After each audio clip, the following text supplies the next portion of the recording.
Olá pessoal, tudo bom? Então hoje eu vou falar sobre a intolerância à lactose. Então, de modo didático, a intolerância à lactose ela é dividida em três. A intolerância à lactose congênita, que é uma doença rara, onde a criança já nasce sem a capacidade de fazer a digestão da lactose, né? Doença grave que coloca a vida dessa criança em risco. Né? A intolerância à lactose primária, que é o que é mais comum, né? E a intolerância à lactose secundária. Então, pode ser secundária, por exemplo, a uma doença inflamatória intestinal, a uma doença celíaca, enfim. Né? O que eu vou falar aqui hoje é a intolerância à lactose primária.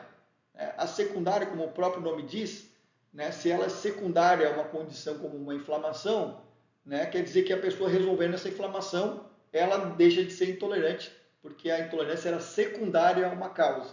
No caso da primária, não. Né? Então, o que acontece? A lactose ela é um carboidrato que está presente nos laticínios e ela é formada por dois carboidratos menores que a gente chama de glicose e galactose. Então, ser humano nenhum consegue absorver a lactose, a gente precisa separar a glicose da galactose, quem faz isso para a gente é a enzima lactase. Então, essa enzima funciona como se fosse uma tesourinha.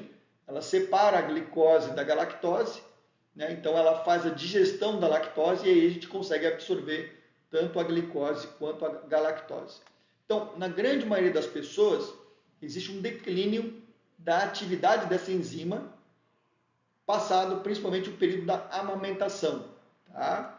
Mas existem alguns grupos, né, que mantêm a atividade dessa enzima mesmo nas idades adultas. Então, principalmente as pessoas que nasceram no norte da Europa, na Escandinávia, na Holanda, estudos sugerem que mais de 90% das pessoas que moram nesses lugares, eles têm uma coisa que a gente chama de traço da persistência da lactase, que é um polimorfismo genético onde a pessoa mantém a atividade dessa enzima, então ela não desenvolve a intolerância à lactose. Então, na Escandinávia e na Holanda, mais de 90% das pessoas têm esse traço.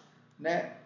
Na Itália, na Espanha, é mais ou menos 50%, enquanto na Ásia e parte da África, menos de 1% dessas pessoas têm esse traço.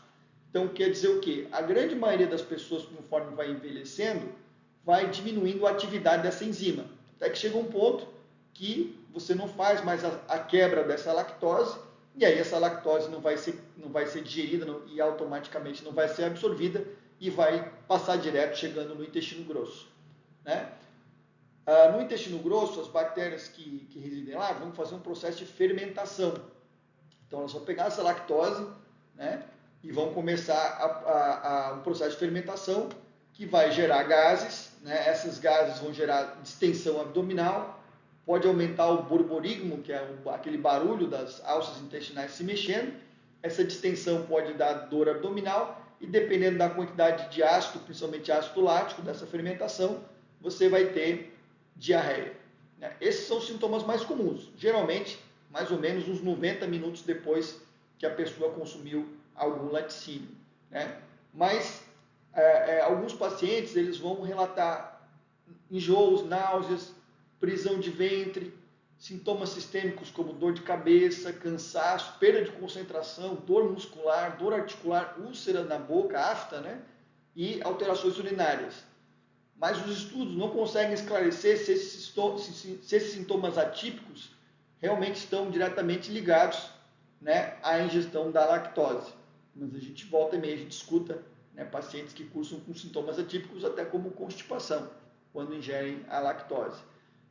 Então, existem alguns exames que podem ser feitos para avaliar a intolerância à lactose.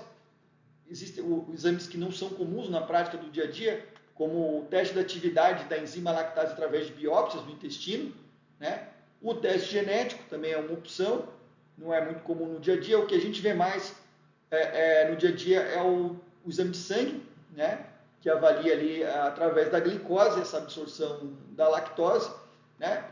E o teste que a gente chama de teste de hidrogênio inspirado, que avalia o aumento do hidrogênio na expiração após a pessoa consumir uma quantidade X de lactose. Né? E aí que a gente tem que prestar atenção, que todos esses exames eles têm um grau de acurácia.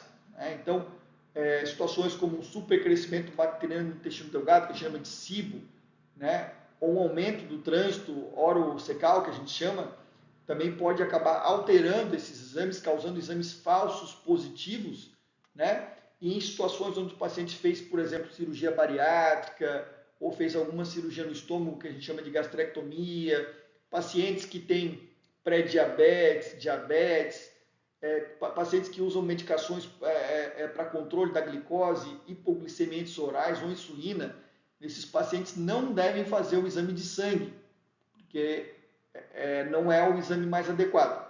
Se o paciente fez cirurgia bariátrica, gastroplastia, gastrectomia, que é retirar um pedaço do estômago, o estômago inteiro, paciente diabético, pré-diabético, que usa medicação para diabetes, o exame ideal seria o teste de hidrogênio expirado, que mede a quantidade de hidrogênio na expiração após a pessoa consumir a lactose. Esse seria o exame ideal. E é lógico que o tratamento, né, para quem tem intolerância à lactose, é realmente a dieta, né? Então, a pessoa pode consumir alimentos sem lactose, que hoje você vai no mercado, tem uma prateleira lá praticamente cheia desses alimentos, né? Ou fazer substituições, né? Por exemplo, em vez de usar um alimento, um leite de vaca, pode usar esses bebidas vegetais que imitam leite, tipo, né? Que a gente chama, não existe leite no reino vegetal, mas a gente chama leite de amêndoa, por exemplo, também pode ser uma opção para o paciente como tratamento. E existe aí hoje as enzimas, né? A enzima lactase, que você pode comprar diretamente no balcão da farmácia, né? Sem precisar de receita médica, mas eu sempre aconselho que a pessoa use isso mais como exceção, até porque não tem como você saber exatamente a quantidade de lactose que tem nos alimentos que você vai consumir,